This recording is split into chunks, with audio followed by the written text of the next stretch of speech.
ነገር ግን ንስሐ ሳይገቡ መጾም፣ መጸለይ፣ መመጽወት እንዲሁም ደግሞ ንስሐ ሳይገቡ መስገድ በቆሸሸ ልብስ ላይ ሽቶ እንደመነስነስ ነው። በስመ አብ ወወልድ ወመንፈስ ቅዱስ አሐዱ አምላክ። እግዚአብሔር አምላካችን ስሙ የተመሰገነ ይሁን። እንኳን ለእመቤታችን ለቅድስት ድንግል ማርያም ጾመ ፍልሰታ ወርሃ ጾም በሰላም አደረሳችሁ አደረሰን። ብዙዎቻችን እንጾማለን። ነገር ግን ጾማችን ቁም ነገር ያለውና መንፈሳዊ ፍሬ ሊያፈራ የማይችል ጾም አብዛኞቻችን እንጾማለን።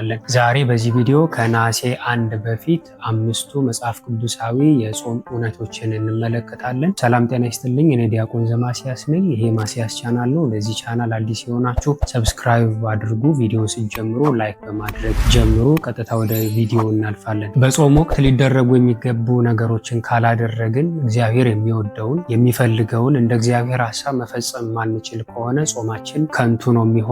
እንዲሁም ደግሞ የረሃብ አድማ ሊሆንብን ይችላል። ምግብ ማቆም ነው እንጂ መንፈሳዊ ተግባራትን ማናደርግ ከሆነ ጾማችን ትክክለኛ አይሆንም። እንዲሁ ደግሞ ፍሬ ማፍራትም አንችልም። ስለዚህ የመጀመሪያው ከአምስቱ የመጽሐፍ ቅዱስ የጾም እውነታዎች መካከል የመጀመሪያው ንስሐ መግባት ነው። በዚህ ጾም አስቀድመን ንስሐ እንገባለን እንጂ ከገባን በኋላ አይደለም ንስሐ ምንገባው። ጾም ማለት አስቀድመን ለጾሙ ልናደርገው የሚገባው መንፈሳዊ ዝግጅት አለ። ጾም ከመጾማችን በፊት ሊደረጉ የሚገባቸው መንፈሳዊ ዝግጅቶች ውስጥ የመጀመሪያው ንስሐ መግባት ነው። ብዙዎቻችን ግን ንስሐ አንገባ። ንስሐ ለምንድን ነው የሚያስፈልገው ቢባል መጀመሪያ ራሳችንን አንጽተን የምንጾመው ጾም በእግዚአብሔር ዘንድ ተቀባይነት እንዲያገኝ መንፈሳዊ ፍሬ እንድናፈራ መጀመሪያ መተው ያለብንን ነገር ትተን ነው ቀጥታ ወደ ጾም መግባት ያለብን እንጂ ጾሙ ከጀመረ በኋላ ንስሐ መግባት የለብንም ማለት ሳይሆን መጀመሪያ የሚቀድመው ንስሐ ነው። ንስሐ ከጾም በፊት የሚደረግ እንጂ ጾሙ ከጀመረ በኋላ የሚደረግ ተግባር አይደለም። ንስሐ ሳይገቡ መጾም። አብዛኞቻችን ደግሞ ንስሐ ሳንገባ ነው የምንጾመው፣ ንስሐ ሳንገባ ነው የምንጸልየው፣ ንስሐ ሳንገባ ነው የምንሰግደው፣ ንስሐ ሳንገባ ነው የምንመጸውተው፣ ንስሐ ሳንገባ ነው መንፈሳዊ ተግባራትን ለማድረግ የምንቸኩለው። ስለዚህ መጀመሪያ ልብን ማጽዳት፣ ኃጢአትን መተው እንዲሁም ከሰው ጋር መታረቅ ነው። በቅዳሴያችን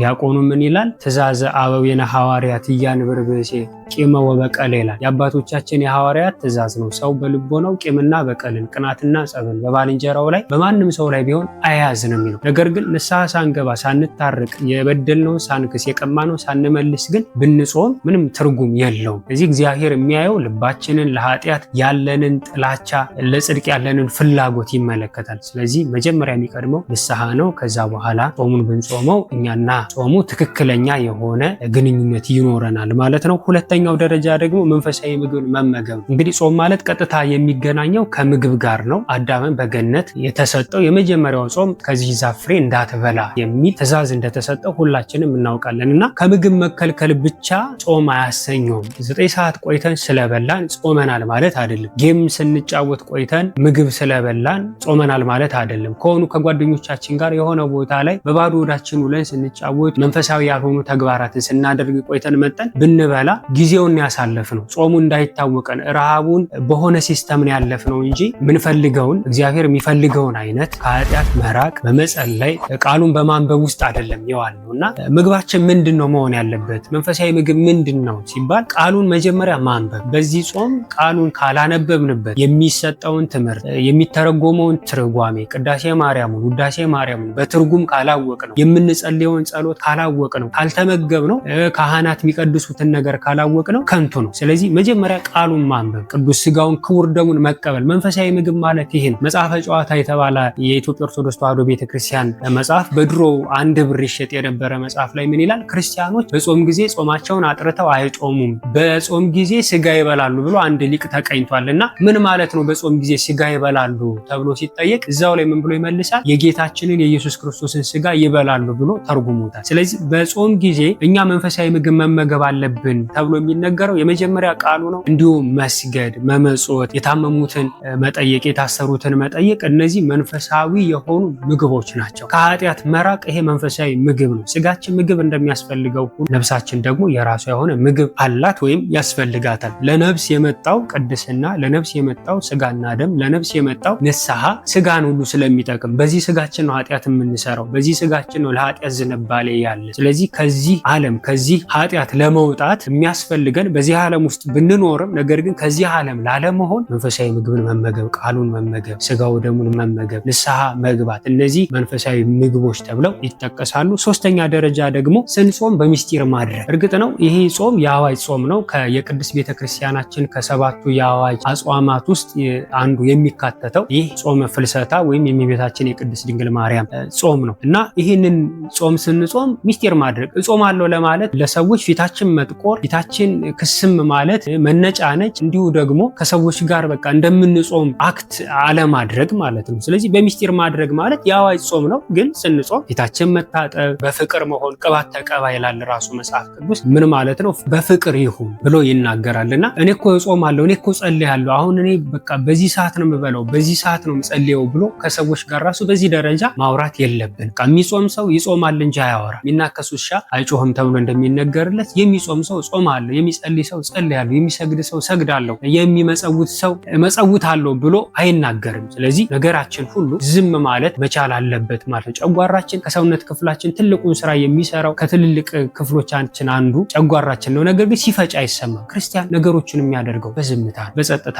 በስነ ስርዓት ነው የሚያደርጋቸውና በማቴዎስ ወንጌል ምዕራፍ 6 ቁጥር 16-18 ላይ እንደ ግብዞች ፊታችንን ማጥቆር ወይንም ለሰው ለማሳየት መሞከር የለብንም። ጾም ከአምላካችን ጋር የምናሳልፈው የፍቅር ሰዓት እንጂ ለሰዎች የምናሳየው መንፈሳዊ የክብር ባጅ አይደለም። ስለዚህ እዩልኝ ስሙልኝ የምንለው ነገር አይደለም። ስለዚህ በሚስጢር ማድረግ ነው። አራተኛው ደረጃ ደግሞ ጾምን ከጸሎት ጋር ማጣመር ነው። ብዙ ክርስቲያኖች ይጾማሉ፣ ነገር ግን አይጸልዩም። አብዛኞቻችን እንጾማለን፣ ነገር ግን አንጸልይም። አብዛኞቻችን እንጾማለን፣ ነገር ግን ንስሐ አንገባ። አብዛኞቻችን እንጾማለን፣ ነገር ግን ስጋው ደሙን አንቀበልም። አብዛኞችን እንጾማለን፣ ነገር ግን አንሰግድም። እነዚህ ነገሮች የሌሉበት ነገር ቆይቶ ሰዓቱ ሲሞላ መመገብ ይሄ ጾም አይደለም። አብዛኞቻችን አሁን በዚህ ሰዓት የእመቤታችንን ስም በማንሳት 16ቱን ቀን ዝክር እናደርጋለን፣ አድርሽኝ እንጠጣለን አይደል፣ እንበላለን። ነገር ግን በዛ ውስጥ ያለው መንፈሳዊ ክንዋኔ በማህበራት ደረጃ የሚደረገው ክንዋኔ ምንድነው ብለን ብናይ ምንም ፍሬ የሌለው ትርጉም የሌለው ነገር ነው። በዛ ውስጥ ጾም የለውም፣ በዛ ውስጥ ጸሎት የለውም። ምናልባት የምታደርጉ ሰዎች ካላችሁ በርቱ፣ ጠንክሩ፣ ደስ ይላል። ነገር ግን ይሄን ማናደርግ ሰዎች ካለን ግን ዝም ብሎ አድርሽኝ መጠጣት ሳይሆን አድርሽኙን ስናደርግ የማህበር ጸሎታችንን ማድረግ እንደገና ያ ሁሉ ማህበር እያንዳንዱ ሰው ንስሐ ያስፈልገዋል። ንስሐ መግባት አለብን። እንዲሁም ደግሞ ጸሎት ማድረግ አለብን፣ በማህበርም በግልም። ይሄ 16ቱን ቀን የምናስቀድስበት ንስሐ ገብተን ስጋው ደሙን የምንበላበት እጅግ አብዝተን ጸሎት የምናደርግበት አዲሱን ዓመት እግዚአብሔር አምላክ እንደወደደ እንደፈቀደ መልካም ዘመን ለሀገራችን ሰላምን ለኛም ደግሞ የንስሐ የፍስሐ እንዲሁም ሰርተን የምንከብርበት የምንለወጥበት በየትኛውም የህይወት ዘርፋችን ላይ ለውጥ የምናመጣበት እንዲሆንልን በትክክለኛ መንገድ መጾም መጸለይ ይገባናል። ስለዚህ ጾም ላይ ማድረግ ያለብን ትልቁ ነገር መጾም ብቻ ሳይሆን ከጾም ጋር አብረን ጸሎትን ማድረግ፣ ሌሊት ሊሆን ይችላል፣ ቀን ሊሆን ይችላል፣ በቅዳሴ አብሮ መሳተፍ፣ ቤተክርስቲያን ሄደን በማስቀደስ ስንመለስ ደግሞ የማታ ጸሎታችንን ማድረግ መትጋት ይኖርብናል ማለት። ስለዚህ ያለ ጸሎት የሚደረግ ጾም ምንም ትርጉም የለውም። ያለ ጸሎት የሚደረግ ጾም ትጥቅ የሌለው ወታደር ማለት ነው። ይጾማል፣ ነገር ግን ከክፉ መናፍስት ጋር የሚደረገውን ጦርነት ውጊያዎችን ግን ማሸነፍ አይችልም። ይጾማል፣ ነገር ግን አይጸልይም። አንድ ሰው ወደ እግዚአብሔር ምን ብሎ ይናገራል? አቤቱ ተመልከት፣ እጆችን ተመልከት፣ የማንንም ሰው ደም አላፈሰስኩም፣ የማንንም ገንዘብ አልሰረኩም አለው። እግዚአብሔር ደግሞ ተገለጠና አዎ ልጄ እጆቼ ንጹህ ናቸው፣ የማንንም ሰው ደም አላፈሰስክም፣ ነገር ግን ማንንም አላቀፉም አለ። የማንንም ገንዘብ አልሰረክም፣ ለማንም ግን አልመጸውትክም ብሎ ተናገረ። አዎ የማይዘፍን አንደበት ነው፣ ነገር ግን የማይዘምር። አዎ ወደ ቤተ ክርስቲያን ወደ ጠንቋይ ቤት ወደ ቃልቻ ወደ አዋቂ ቤት አይሄድም፣ ወደ ቤተ ክርስቲያን ግን አይመጣም አይመላለስም።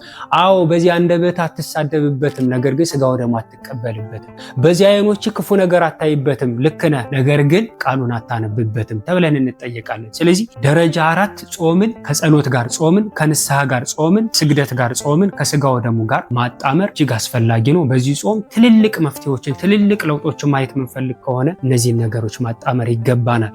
አምስተኛውና የመጨረሻው ደግሞ ምንድነው? በዚህ ጾም ርዕስ፣ ዓላማ፣ ግብና ስነ ስርዓት ያስፈልገናል። ዓላማችን ምንድነው? ከመጾማችን በፊት ለምን እንደምንጾም መጀመሪያ መለየት ያስፈልጋል። ለምንድነው የምንጾመው? ለምንድነው መጾም ያስፈልገን? የመንፈሳዊ ድርቀትን ለመስበር ነው። መንፈሳዊ ድርቀታችንን ለመስበር፣ ወደ እግዚአብሔር እጅግ ለመቅረብ፣ ከእግዚአብሔር ጋር ለመገናኘት፣ እግዚአብሔርን አግኝተውት እንኳ አሁንም እያሰሱ የሚናፍቁት አምላክ እንደሆነ ማወቅ አለብን። ስለዚህ ከባድ የሆኑ ሱሶቻችን ምንድን ናቸው? ሶሻል ሚዲያን ለመቀነስ ነው። ከማስተርቤሽን ራስን በራስ ግለወሲ በማድረግ ራሳችን በራሳችን እያረካን ያለን ሰዎች ካለን ከዚህ ህይወት ለመውጣት ነው። ምን ለማድረግ ነው? ራዕይን ለማግኘት ነው? ዓላማን ለማግኘት ነው? እቅዳችንን እንዲሰምር ነው? እግዚአብሔርን የምንፈልገውን ነገር በበጎ ፈቃዱ እንዲያሳካልን ምን ለማድረግ ነው የምንጾመው? ስለዚህ የመጀመሪያው ዓላማ ይኑረን። ሌላው ደግሞ ርዕስ ይኑረን። የዚህ ትምህርት ርዕሱ ምንድነው? 5ቱ የመጽሐፍ ቅዱሳዊ የጾም እውነቶች ነው አይደለ? ስለዚህ እኛም ስንጾም ደግሞ ርዕስ ያስፈልገናል። ርዕሱን ቢቻል አባቶች ቢሰጡን መልካም፣ ነገር ግን ካልሰጡን ደግሞ እኛ ራሳችን በመንፈሳዊ ሕይወታችን ምን አይነት ርዕስ ይዘን ነው መጾም ያለብን? ርዕሳችን ምንድን ነው? በዚህ ጾም ቅዱሳት መጻሕፍትን ለማንበብ ለመረዳት ነው። አንዳንዶቻችን በዚህ ጾም ስጋው ደግሞ እንቀበላለን፣ ንስሐ እንገባለን፣ ቃሉን ላናነብ እንችላለን። የሆነ ያላደረግነው ነገር ሊኖር ይችላል። እሱን ነገር ርዕስ አድርገን ማስቀመጥ እንችላለን። ስለዚህ ርዕስ ሊኖረን ይገባል። ሌላው ደግሞ ግብ ያስፈልጋል። የነደደውን የጥላቻና የኃጢአት እሳት ማብረድ መቻል አለብን። ግባችን ምንድን ነው? በዚህ ጾም መጨረሻ ላይ ላገኘው የምፈልገው ግብ ምንድን ነው ብለን ግባችንን ማስቀመጥ ያስፈልገናል። ከሰው ጋር መታረቅ ከሆነ ከሰው ጋር መታረቅ፣ የቀማነው ነገር ካለ መመለስ፣ የበደልነውን መካስ። ግልጽ ነው። እንደዛ አድርገን በዚህ መንገድ መጾም ይጠበቅብናል። ሌላው ደግሞ ስነ ስርዓት ነው። ስንጾም በጣም በስነ ስርዓት መሆን ይጠበቅበት። አብዛኞቻችን ሰዎችን እያየን ነው ምንጾመው፣ ወይ ደግሞ የማይጾሙ ሰዎችን ስናይ ለምንድን ነው አንተ ማጾመው? እንዴት በዚህ ሰዓት ትበላለህ? ብለን ራሱ ሰዎችን እንወቅሳለን። ማንም የማንም ፖሊስ አይደለም። ማንም የማንም ጠባቂ አይደለም። ማንም የማንም ፈራጅና ዳኛ አይደለም። እኛ የራሳችንን ህይወት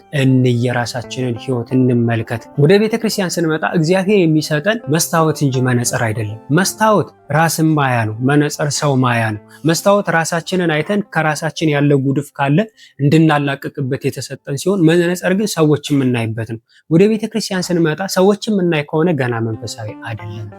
ስለዚህ መንፈሳዊ ሰዎች ራሳቸውን ያያሉ። በስነ ስርዓት ከሰዎች ጋር ውድድር ሳያደርጉ ይጾማሉ። ዋሻ ውስጥ ገብቼ ካልጾምኩ፣ ይሄን ያህል ካልሰገድኩ፣ በዚህ ሰዓት ካልበላው፣ በዚህ ሰዓት ይሄን ካላደርኩ አይሉ።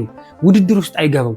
በትክክልና በስነ ስርዓት ቤተክርስቲያን ባስቀመጠችው ስነ ስርዓት መሰረት ይጾማሉ፣ ይጸልያሉ። አባቶች ጋር ተቀራርበን ምክር መውሰድ፣ እነዚህን 5ቱን የጾም እውነታዎችን ማውቀን በትክክለኛ መንገድ እንድንጾም አምላካችን እግዚአብሔር ይፍቀድልን። ወርሃ ጾሙን በሰላም ያስጀምረናል እግዚአብሔር አምላካችን። እንዲሁም ወርሃ ጾሙን በሰላም አስጀምሮ በሰላም ያስፈጽመን። ይህንን ቪዲዮ ከወደዳችሁት ለሌሎች ሰዎች ማጋራታችሁን እንዳትረሱ። ለቻናሉ አዲስ የሆናችሁ ሰብስክራይብ አድርጉ። ወስብሐት ለእግዚአብሔር ወለወላዲቱ ድንግል ወለመስቀሉ ክቡር። ይቆያል።